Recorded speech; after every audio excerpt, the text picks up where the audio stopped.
I am Reed. I am 27, just an average dude. IV made tons of money mistakes in my 20s. And now I want to share everything I've learned to help you take control of your finances and your life. Oh shit, if there is one thing IV noticed throughout my 20s, it is that so many people make this critical yet easy to avoid mistake. And it traps them in a system where they are unable to escape. Over 60% of Americans live paycheck to paycheck, unable to cover surprise expenses or break out of their predicament. So how does this happen? And once you get there, it is tough to escape. So how can we avoid this? Hey everyone, we here and I want everyone to not just survive, but thrive in today's complex world. And today on We Wednesday, the show where you send me emails asking a question about life and I respond to them, we'll be discussing how we can thrive from a financial perspective in our 20s. So let us get right into it. Here's our question. Hello. This might be a pretty straightforward and obvious topic to anyone financially literate, but could you cover the importance of living below your means in your 20s, whether that be fresh out of college or just move somewhere while also maintaining a solid standard of living and quality of life? Thanks, sent from my iPhone. Well, thank you, sent from my iPhone.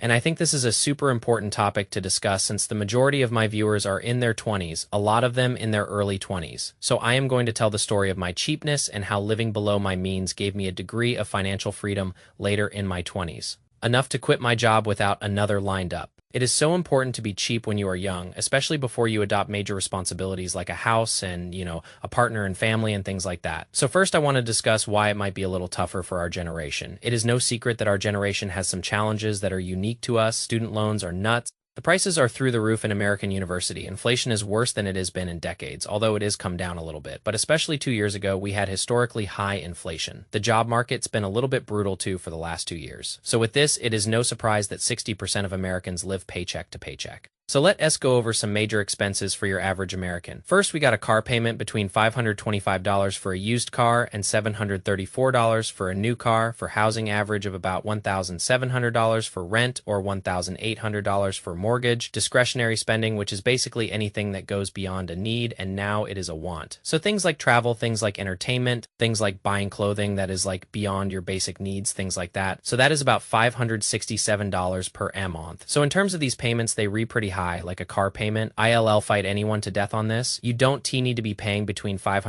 and $700 a month for a car. But the general picture here is that Americans are spending a lot of money here. Like too much money. And once you settle down and have a family, your expenses skyrocket. So it is very important to pay attention to this, especially if you are before that point in your life. So I've been a cheapo most of my life. It just kind of comes natural to me. I have zero inclination to spend money excessively. It has given me so much freedom and so much of my life. And a lot of that is due to, and I am going to say it, due to my decisions. So growing up in my 20s, I've seen so many people make dumb financial decisions. Buying a $50,000 car when you are 22, making your rent $3,000 to live in a cool place when you could easily be paying $1,500 buying fancy clothing. One of my friends spent $8,000 on a fancy new couch when mine I got from a garage sale for nothing other than the labor of moving it out of there. And a lot of people do spend on dumb and unnecessary things. And that is the key word, unnecessary. It is not needed. You can get the job done with much less. So I graduated college and lived pretty cheaply throughout college while working internships. And when I graduated, I was making a pretty good salary, about $75,000 a year, which is much more than I'd ever made in my life up to that point. So instead of balling out, which is what almost everyone did when they graduated and got that money, what did I do? Instead of going on getting a nice apartment, I continued living within my college town in a house with 6 people. My rent was $500 a month. The first car I bought when I graduated was about $4,800, which I paid in cash. It was old. It had 100,000 miles on it, but it was well taken care of. And before that, each of my cars cost less than $1,000 because I just wanted a car, with hundreds of thousands of miles that got me from point A to point B. And because of that, I've never had a car payment, mostly ate at Qdoba and Chipotle and whatever single digit meals I could make or get my hands on. And due to this, I was able to save and invest and save and invest. And then COVID hit and I moved back in with my parents for a stint of about 2 years. And then earlier this year in 2024,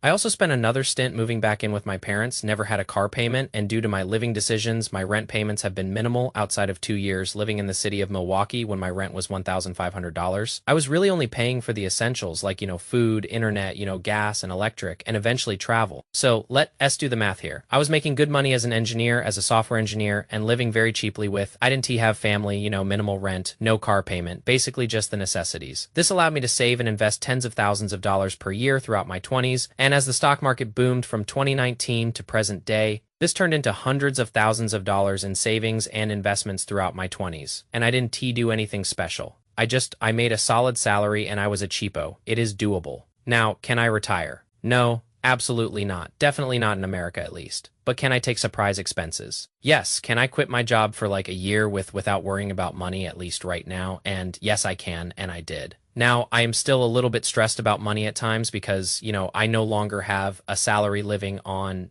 small paychecks from stock dividends and YouTube, but I am in a low cost of living country right now. So I am fine for the time being. And this freedom was allowed because of the decisions I made in my 20s, because of this lifestyle. It has given me peace and my peace of mind and freedom. And I prioritized experiences over things. And I never bought dumb, unnecessary stuff. So do I regret living like this? My first answer is hell. No, sure. Maybe I missed out on some fun things, or maybe some people thought I was a loser because of how cheap or crappy my stuff was, or because I had holes in my socks, but I am happy with how it turned out. Now, what should we be spending our money on? So I'll never say to anyone not to spend on something if it significantly increases your quality of life, your health, learning, stuff like that. Things like a good mattress, good shoes, good glasses, a gym membership, healthier food, good insurance, cool books or courses to learn things, stuff like that is great. I mean, you want to buy stuff that improves your life. Like, think of a mattress. If you have a terrible mattress, you are going to be angry the whole day because you slept bad. Like, that is something you want to make. It is a good investment. Same thing with like good buying good shoes. You are comfortable, good glasses because your eyes are important,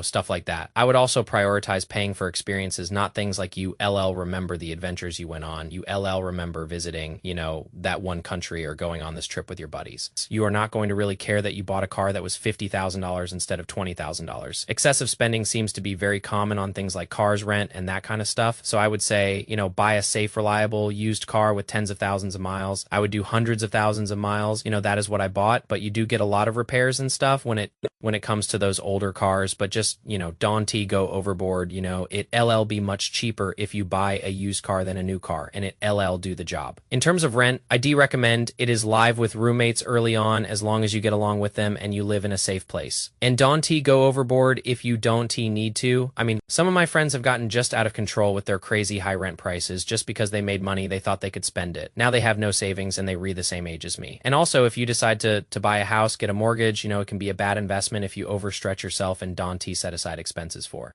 maintaining the house. Like, all that is on you. So a lot of people make the mistake of buying too much house, and now it becomes this liability for them, as opposed to if you are not really sure where you are going, or you don't really have like the down payment to make on a house, you might want to just continue renting in the meantime. In terms of discretionary spending, you do want to have fun, you want to buy cool things, but just don't go overboard. Like, old iPhones still work for a while. You don't need a super crazy couch, you don't need designer clothing, screw that stuff. A lot of this depends on what you make too. So obviously, for the high earners listening to this, you have some leeway. Like, just be smart with your money. Don't spend all of it. For the common man, it is possible to accumulate money just by being cheap. And I think I am a living example of that. I've seen people who, you make $60,000 a year. You can save way more than someone making $200,000 a year if they respending all of it. So for the people in their 20s with no kids or family, you are really in a unique position. Your dollars invested right now, especially if you are like, really early 20s, are so powerful. I mean, $1 invested could become $22 when you account for investing in compound interest. So saving while you are young should be extremely high priority.